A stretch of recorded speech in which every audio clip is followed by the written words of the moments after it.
Hello friends, आज की अपनी इस वीडियो में हम एक बहुत ही खूबसूरत पोम को डिस्कस करने वाले हैं जो कि लिखी थी विलियम वर्ड्सवर्थ ने, द डैफोडिल्स। तो ये जो पोम थी इसे उन्होंने कंपोज़ किया था 1802 में। 1802 में इसको कंपोज़ किया था और पब्लिश हुई थी ये फर्स्ट टाइम 1807 में उनके पोइटिक कलेक्शन में। तो ये जो डैफोडिल्स का जो एक पूरे उन्होंने सीन को ये जो उन्होंने बयान किया है इस पोम में, वो अपनी सिस्टर डोरोथी के साथ, उनकी सिस्टर थी डोरोथी, जिसके साथ वो एक फील्ड में जाते हैं जहाँ पर पूरा जो ये सीन होता है डैफोडिल्स का, वो देखते हैं डैफोडिल्स की खूबसूरती को। तो उसी वक्त वो ये डिसाइड कर लेते हैं कि इन डैफोडिल्स के ऊपर, फूलों के ऊपर, नरगिसी फूलों के ऊपर वो एक रचना ज़रूर प्रस्तुत करेंगे। तो चलिए आज हम इसी पोम को डिस्कस करते हैं और लाइन बाय लाइन इसकी इजी एक्सप्लेनेशन करते हैं। तो चलिए आगे बढ़ते हैं।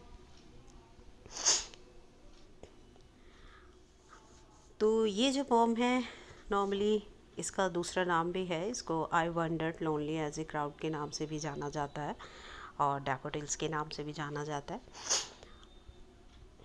आई wondered lonely as a cloud that floats on high over vales and hills, when all at once I saw a crowd, a host of golden daffodils, beside the lake, beneath the trees, fluttering and dancing in the breeze। तो यहाँ जो कवि है, poet है William Wordsworth, वो अपनी तुलना क्या कर रहे हैं, एक क्लाउड से, एक बादल से कर रहे हैं। वो कहते हैं कि मैं घूम रहा था, जैसे कि आवारा बादल होते हैं, वो इधर उधर हवा के साथ भटक आते जाते रहते हैं आसमान में। तो वो अपनी तुलना एक बादल से करते हुए कहते हैं, आई वंडर्ड, मैं भटक रहा था, घूम रहा था, अकेला ही, एक क्लाउड की तरह, एक बादल की तरह, that floats on high over wheels and hills. Floats का मतलब होता है तैरना। तो जब हवा में कोई चीज़ होती है और वो जब तैरती है तो ऐसा लगता है जैसे हवा में उड़ती है, तो ऐसा लगता है वो तैर रही हो बिना किसी एफर्ट के। तो वो कहते हैं कि दैट फ्लोट्स ऑन हाई, वो कहते हैं कि मैं वेल्स, वैली और हिल्स के ऊपर, चोटी और पहाड़ियों के ऊपर मैं तैरता हुआ घूम रहा था, ऊंचा ही ऊंचा। When all at once I saw a crowd, वो कहते हैं जब भी अचानक मैंने क्या देखा, भीड़ देखी। भीड़ भी किसकी देखी उन्होंने, a host of golden daffodils. वो कहते हैं कि गोल्डन डैफोडिल्स का मैंने क्राउड में, यानी कि पूरा का पूरा एक झुंड है डैफोडिल्स का, गोल्डन डैफोडिल्स का। दोपहर का समय है और जब सूर्य का प्रकाश पड़ता है तो वो जो नरगिसी फूल हैं वो गोल्डन प्रतीत हो रहे हैं, येलो गोल्डन प्रतीत हो रहे हैं, बिसाइड द लेक। अब वो बताते हैं वो कहाँ पर, जो ये सीन है डैफोडिल्स कहाँ पर है, बिसाइड द लेक। लेक यानी जो वो लेक है, झील है, उसके आसपास वो है। बेनीथ द ट्री, पेड़ों के नीचे उगे हुए हैं। अब फ्लटरिंग, फ्लटरिंग यानी हवा में जब कोई चीज़ झूलती है, आपने देखा होगा खेतों में फूलों को, पेड़ों के पत्तियों को, वो ऐसे ऐसे आगे पीछे होते रहते हैं, उसे कहते हैं फ्लटरिंग। हवा के साथ वो झूल रहे थे, डांसिंग, और हवा में ही वो नाच रहे थे। तो फर्स्ट स्टैंजा में वो बात करते हैं कि वो एक बादल की तरह अकेले ही भटक रहे थे, घूम रहे थे। और वो कहाँ भटक रहे थे, घूम रहे थे, वैली के ऊपर, घाटी में, चोटी के ऊपर तैरते हुए ऊंचे घूम रहे थे। व्हेन ऑल एट वंस, अचानक जब उन्होंने एक डैफोडिल्स के एक झुंड को देखा, बहुत सारे, वो कहाँ उगे हुए थे, कहाँ पर वो थे, बेनीथ द लेक, झील के पास, पेड़ों के नीचे, यानी काफ़ी ज़्यादा मात्रा में, तादाद में वो फूल थे। फ्लटरिंग, वो झूम रहे थे हवा में और डांस कर रहे थे। जब वो हिल रहे थे ऐसा प्रतीत हो रहा था मानो वो डांस कर रहे हों। Continuous as the stars that shine and twinkle on the milky way. वो कह रहे हैं कि वो इतने सारे थे, उनकी जो तादाद थी, वो इतने सारे फूल थे डैफोडिल्स के, इतने ऐसे जैसे कि आसमान में सितारे चमकते हैं, एंड ट्विंकल, और जगमगाते हैं, ऑन द मिल्की वे, जो हमारी गैलेक्सी है, जहाँ पर सारे मतलब आकाश गंगा बोलते हैं, तो जिसमें ये सब सितारे हैं, सूरज है, चांद है, तो वो पूरे उसको ब्रह्मांड को मिल्की वे कहा गया है हमारे। तो कहते हैं जैसे मिल्की वे में ये सभी अनगिनत सितारे हैं, उसी तरह ये भी चमक रहे थे फूल। They stretched in never ending line along the margin of a bay. Bay यानी कि एक खाड़ी को कहते हैं, मार्जिन होता है किनारा। तो they stretched in never ending line along the, वो कह रहे हैं खाड़ी के किनारों तक वो एक ना खत्म होने वाली एक लाइन तक फैले हुए थे। यानी वो उनको बता रहे हैं कि वो कितने ज़्यादा फूल थे वहाँ पर, और वो कैसा नज़ारा उन्हें प्रतीत होता है कि वो ना खत्म होने वाली एक लाइन में खाड़ी के जो मार्जिन होता है किनारे तक जाकर फैले हुए थे। 10,000 सा आई 10,000 सा आई एट अ ग्लांस, एक ग्लांस यानी वो कहते हैं कि मान लीजिए एक नज़र पड़ती है किसी चीज़ पर, हम एक नज़र डालते हैं तो उसमें वो कहते हैं कि जैसी मेरी एक नज़र पड़ी तो उनकी जो तादाद थी, उनकी गिनती की अगर वो बात करें तो वो 10,000 एक नज़र पड़ी कि 10,000 के करीब थे वो। टॉसिंग देयर हेड्स, अपने सरों को वो हिला रहे थे, यानी कि वो जो फूल थे इन स्प्राइटली डांस, और वो तेज़ी से बहुत फुर्ती से आगे पीछे हिल रहे थे, डांस कर रहे थे तेज़ हवा में। तो सेकंड स्टेंजा को डिस्कस कर लेते हैं दोबारा। वो कह रहे हैं कि वो ऐसे थे, इतने ज़्यादा थे जैसे कि सितारे आकाश गंगा में जगमगाते हैं, चमकते हैं, वो फूल भी ऐसे ही थे, और वे एक ना ख़त्म होने वाली तादाद में थे, और खाड़ी के किनारों तक वो पूरी तरह फैले हुए थे।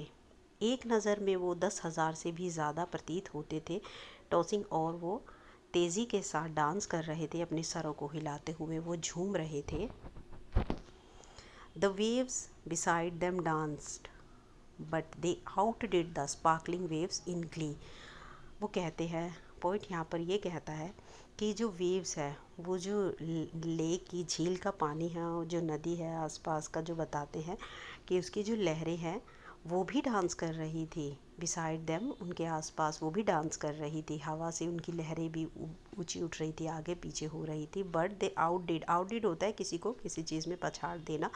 द स्पार्कलिंग वेव्स, वो कह रहे हैं कि उन चमकदार लहरों को अपनी खुशी में उन्होंने पीछे छोड़ दिया था, यानी कि वो उनसे भी ज़्यादा उन्हें विलियम वर्ड्सवर्थ को खूबसूरत प्रतीत हो रहे थे। A poet could not but be gay in such a jocund company. अब वो बताते हैं कि इतने खूबसूरत, इतने मतलब खुशनुमा माहौल में, ऐसी कंपनी जैसे किसी इतने खूबसूरत फूलों की खुशनुमा कंपनी में उनके साथ कौन है जो कि खुश हुए बिना नहीं रह सकता, कौन है जो कि उत्साह महसूस नहीं कर सकता, एक पॉइंट खुश हुए बिना नहीं रह सकता। आई गेज्ड एंड गेज्ड, मैं लगातार उन्हें देखता रहा, घूरता रहा, देखता रहा। But little thought what wealth the show to me had brought, मगर ये बात मेरे दिमाग में नहीं आई, ये सोच मेरे दिमाग में नहीं आई कि एक कितनी बड़ी दौलत है खुशियों की, जो वो मुझे, उनकी ये जो नज़ारा है जो मुझे दे रहा है, कि एक वेल्थ के रूप में, एक खुशियों के ख़जाने के रूप में वो मुझे प्रदान कर रहे हैं। The waves beside them danced, उनके आसपास जो वेव्स थी, लहरें थी पानी की, वो भी हवा में डांस कर रही थी। बट दे आउटडिड, पर वो जो डैफोडिल्स के फूल थे, डैफोडिल्स थे, वो अपनी खुशी में उन्होंने इन चमकती हुई, नाचती हुई जो लहरें हैं उनको भी पीछे छोड़ दिया था, यानी वो इतने ज़्यादा खूबसूरत प्रतीत हो रहे थे। A poet could not but be gay यानी खुश होना, in such a jocund company, jocund company means खुशनुमा साथ होता है जैसे किसी का, उसको बोलते हैं कि एक पोइट जो है, कोई भी एक ऐसा पोइट, कोई भी पर्सन ऐसी कंपनी में खुश हुए बिना नहीं रह सकता। वो कहते हैं आई गेज्ड, मैं लगातार उन्हें देखता रहा, यानी वो इतने खूबसूरत प्रतीत हो रहे थे कि उनकी नज़र उन पर से हटी ही नहीं। बट लिटल थॉट, और उनके दिमाग में एक पल के लिए भी ये नहीं आया कि वो कितना खूबसूरत ख़जाना है सोचों का जो वो उन्हें प्रदान कर रहे हैं, यादें जो हैं वो उनके फ्यूचर के लिए प्रदान कर रहे हैं वो फूल। For often, when on my couch I lie, in vacant or in pensive mood, they flash upon that inward eye, which is the bliss of solitude, and then my heart with pleasure fills and dances with the daffodils. अब यहाँ पर ये जो सब बात थी अभी तक, जितनी भी डैफोडिल्स के नज़ारे की बात हुई है वो एक प्रेजेंट में चल रही थी। अब ये जो है ये सीन है ये पास्ट हो गया है। अब जो है वो अपनी प्रेजेंट सिचुएशन में है। एक जो पोएट है अब वो उस सीन को याद कर रहा है। अब यानी कि वो अपने प्रेजेंट टाइम में आ चुका है और अपने कमरे में अपने रूम में काउच पर लेटा हुआ है। वो कहते हैं कि अक्सर फॉर ऑफन अक्सर when on my couch I lie, मैं अपने सोफ़े पर या अपने काउच पर लेटता हूँ। इन वैकेंट और इन पैसिव मूड, कभी कभी मैं बहुत खाली दिमाग होता हूँ, मेरे दिमाग में कोई सोच नहीं होते, और कभी कभी क्या होता है मैं बहुत पेंसिव मोड में होता हूँ, बहुत थॉटफुल होता हूँ, कंटेम्पलेट होता हूँ। दे फ्लैश अपॉन दैट इनवर्ड आई, तो वे अचानक ही उनके अंदर मन की जो आंखें होती हैं उन पर अचानक ही उनकी आकृति उभर आती है। Which is the bliss of solitude, और ये क्या एक तरीके से उन्हें प्रतीत होता है, सॉलिट्यूड एकांत, ब्लिस होता है खुशी, एक आशीर्वाद के तौर पर वो उनके अकेलेपन को भर देते हैं। और कैसे प्रतीत होता है, जैसे किसी को अकेलेपन में कोई खुशी मिल जाती है, कोई आशीर्वाद मिल जाता है, इस तरीके से वो उनकी अंदरूनी आँखों पर उनके विजन में एकदम उनकी इमेजिनेशन आ जाती है। एंड देन, और तब मेरा जो दिल है, मेरा मन है, विद प्लेजर फील, खुशियों से भर जाता है। And dances with the daffodils, और उन्हीं डैफोडिल्स की तरह उनके उस डांस के साथ मेरा हृदय भी खुशी के साथ नाचने लगता है। यानी कि जैसे ही उनकी सोच उनके दिमाग में आती है, फूलों को वो याद करते हैं, उस वक्त को, उस नज़ारे को वो याद करते हैं, तो वो ऐसा उनको ऐसा लगता है जैसे कि उनके अकेलेपन को किसी ने खुशियों से भर दिया है। वो एक ऐसा टाइम वापस से याद करने लगते हैं, ऐसी इमेजिनेशन हो जाती है कि वो उनका जो हार्ट है वो खुशियों से उनका दिल भर जाता है, और वो जैसे वो फूल नाच रहे थे खुशी से, गली से, ऐसे उनका दिल भी इन फूलों के साथ नाचने लगता है। तो हमने इस पोम को लाइन बाय लाइन बहुत अच्छे से डिटेल में डिस्कस किया है। आई होप आपने इसको अच्छे से समझा होगा। तो इस आज के लिए इतना ही।